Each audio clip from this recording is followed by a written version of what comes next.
Without a doubt, been one of the most interesting years in my career, if not challenging, I'd say, to say the least.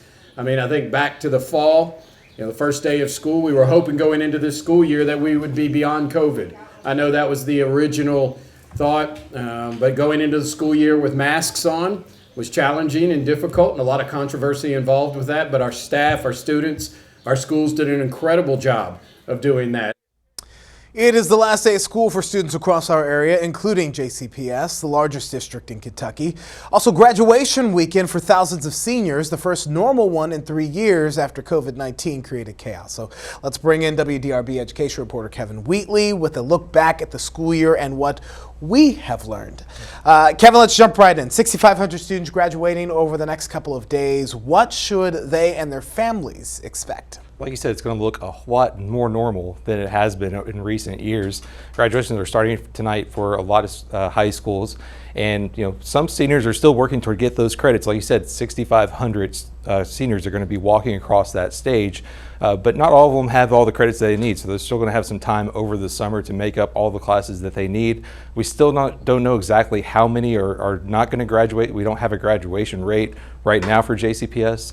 Dr. Pollio said today that one of the key indicators that they are kind of seeing right now is they expect to have about 70% of their students ready for college, which would be about a 20% growth for the district. Okay, so this was the first full year of in-person learning at JCPS since COVID-19, but it was still obviously a factor. Masks as a mitigation measure, you heard Pollio talk about that.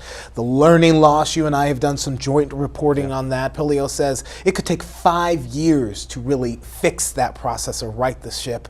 Staffing issues, NTI during the COVID-19 surge. But here was another story that you wrote about that was really interesting. How has attendance changed in the endemic?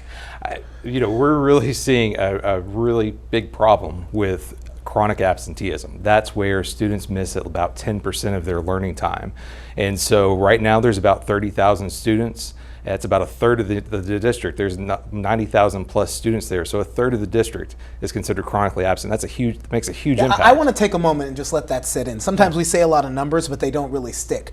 30,000 students in Louisville are chronically absent. How do you really learn if you're not at school? And that's the story for a third of the kids in the district. And I think we're seeing the impact of that on diagnostic testing at the district.